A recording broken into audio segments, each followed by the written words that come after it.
Hi everyone, welcome to Talk. I'm your host Marie Celestin. Today we have a great program where I'll be introducing another amazing organizations. My guest today is Yolanda Hippensteale. Yes. Welcome to the show. Thank you so much. So today you have lots to share with the viewers about the conference you have coming up. But first, I wanted to talk a little bit about you and your background and how you get started kind of doing this type of work. Mm-hmm.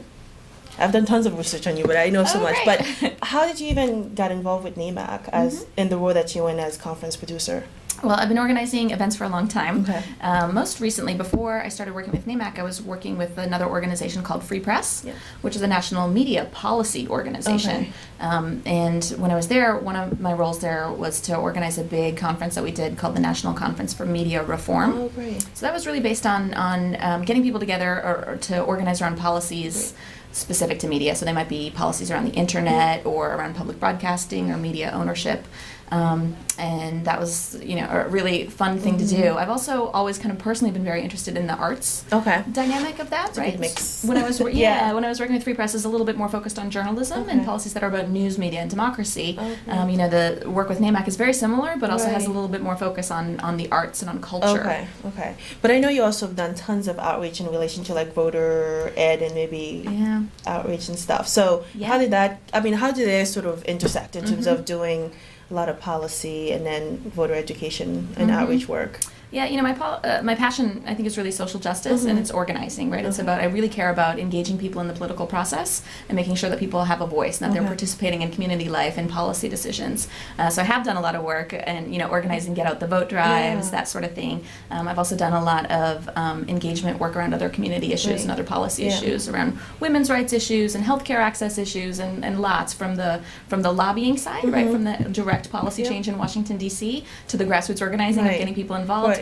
To this work, which I think is really about, the hearts and minds aspect of social change, right? There's a real educational component, I think, to media and arts and culture, and that's really how we learn about what's going on in the world. So that's where my passion for come from. For what did you do in terms of your sort of educational background to sort of lead to that?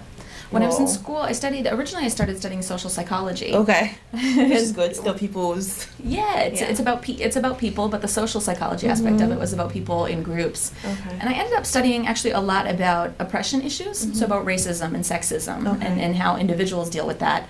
And really that turned me on to this whole greater understanding of how society and culture affects how we perceive others, right? And how we interact with others, and that influences our whole dynamic and the whole kind of stratification of our culture.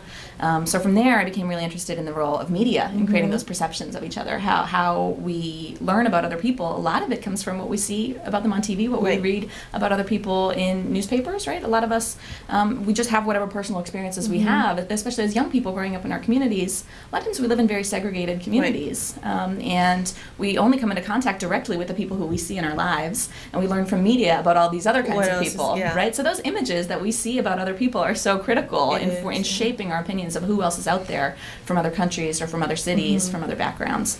So I became very interested in the media for that, in terms of its capacity to shape our understanding of the social world, and that's where I started to get deep in media stuff, like the policy stuff, the beginning stages. So that's great. So I said NAMAC, but NAMAC actually stands for something. Yes, Give us sort of what the abbreviation stand for. So NAMAC is the National Alliance for Media, Arts, and Culture. Okay. So it's a national network organization. It's really an umbrella group of a lot of other smaller organizations that are working in states and in communities around the country. Most of the member organizations are media arts centers. So they're organizations that are doing a sort of creative, a lot of motion media, a lot of film and video production organizations, a lot of public access TV stations like CCTV, documentary film festivals, radio and audio programs. A lot of youth media organizations are involved with NAMAC, and some other visual arts organizations as well. Galleries, the arts world really for a long time was kind of siloed into the different disciplines, right? Visual arts and performing arts and media arts, and that's all merging, right? And media arts tends to be some of the most interdisciplinary type of art that's out there. And the arts fields are really starting to converge as well. It's great to sort of see sort of all these different sort of people working together and collaborating, because they're different, but at the same time I think it's just amazing when you bring them all together to share the Yeah. work and even learn what they're doing, and to see that there is a thread among all of them, even though the media might be different. But I think that's one of the things that's the most exciting about NAMAC, is because NAMAC really exists sort of at the nexus of a lot of these